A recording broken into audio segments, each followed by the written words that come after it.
Guys ત્યાંથી જમી કરી નીકળ્યા અને અહીંયા હલ્દીઘાટી પહોંચી ગયા છે. જો હલ્દીઘાટીમાં આવ્યા હતા અને મ્યુઝિયમમાં પણ અહીંયા અમારો પોપટ થઈ ગયો છે. ગજબ વરસાદ ચાલુ થઈ ગયો છે. ગાઈસ આ જુઓ તમે કેટલો વરસાદ પડે છે અહીંયા. કંટાળી ગયા અમે બોસ.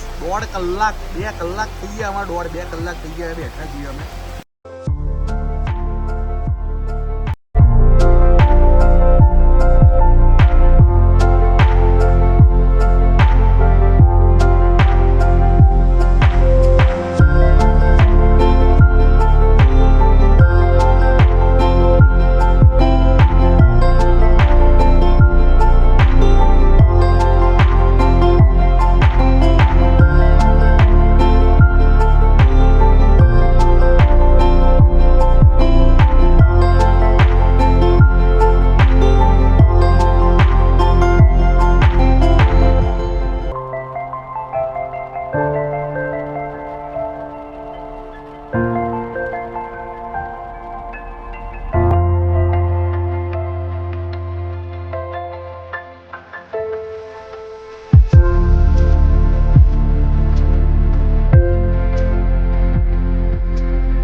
ત્યાંથી જમી કરી નીકળ્યા અને અહીંયા હલ્દીઘાટી પહોંચી ગયા છે અમે. હલ્દીઘાટી તમને બતાવીશું શું છે શું નહીં. અત્યારે તો બસ અહીંયા હલ્દીઘાટીમાં પહોંચ્યા છીએ અમે. અને આ મહારાણા પ્રતાપજી છે એમના અહીંયા અત્યારે મ્યુઝિયમ જેવું છે તો ત્યાં પહોંચી ગયા છે.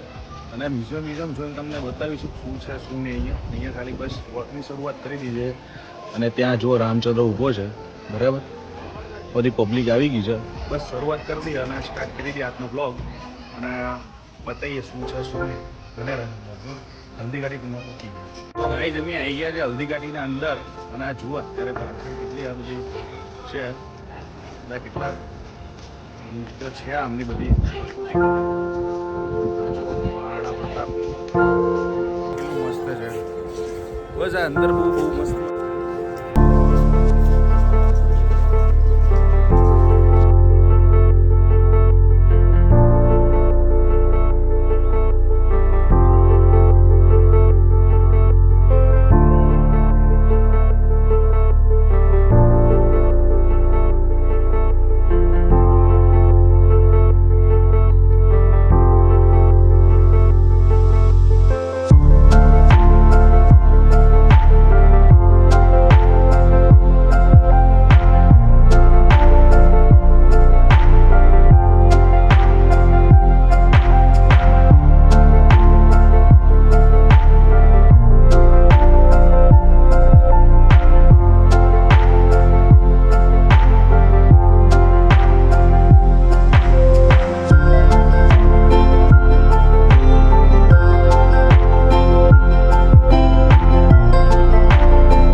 अपने देश की स्वतंत्रता और स्वाभिमान के लिए भी लड़ा और अंदर के साम्राज्यवाद के उद्देश्य को सफल नहीं होने दिया। हल्दीघाटी ऐतिहासिक और सांस्कृतिक धरोहर होने के कारण यहाँ पर प्रतिवर्ष हजारों पर्यटक आते रहे हैं। 18 जून 1576 ईस्वी को हल्दी घाटी का घमासान युद्ध हुआ था। ये युद्ध केवल एक दिन का था जो मेवाड़ के राजा महाराणा प्रताप एवं मुगल अकबर की सेना के मध्य हुआ था। इस युद्ध में अकबर स्वयं नहीं आए थे। उन्होंने आमेर जयपुर के राजा मानसिंह को अपना सेनापति बनाकर भेजा था। हल्दी घाटी का युद्ध 5 किलोमीटर लंबा।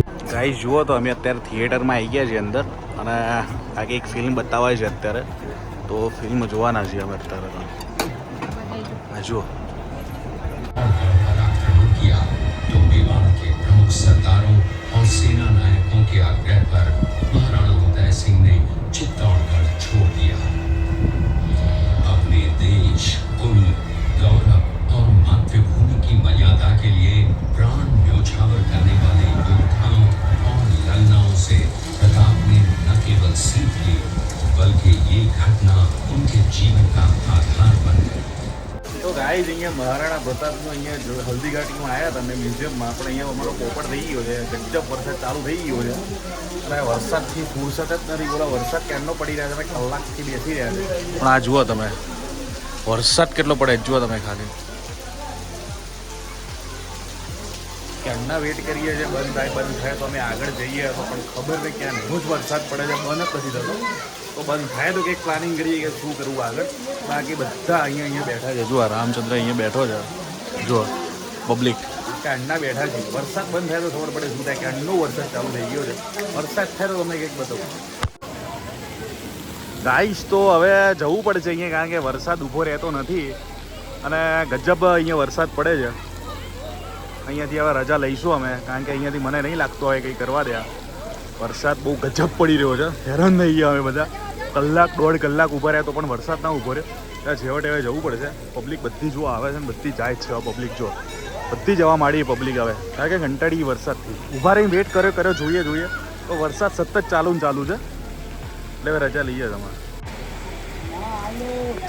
જેને ઉપર જવું હોય ને એ ઊંટમાં જઈ શકે છે.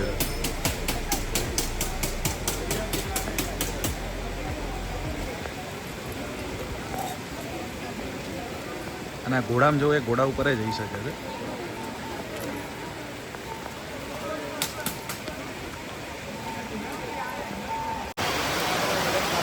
ગાઈઝ આ જુઓ તમે કેટલો વરસાદ પડે છે અહીંયા. અમારે 1.5-2 કલાક થઈ ગયા બેઠા છીએ અમે, અને આ સદંતરે અમારા બસ સુધી નથી પહોંચવા દેવાના એવું લાગે છે. આ બાજુ હલ્દી ઘાટીનું પેલું જે ચેતક છે, ચેતકની સમાધિ છે, મહારાણા પ્રતાપજી છે એમના ઘોડાની સમાધિ, પણ ત્યાં પહોંચવા નથી દેવાના અમને એવું લાગે છે. અને જુઓ આ કેટલો વરસાદ પડે છે.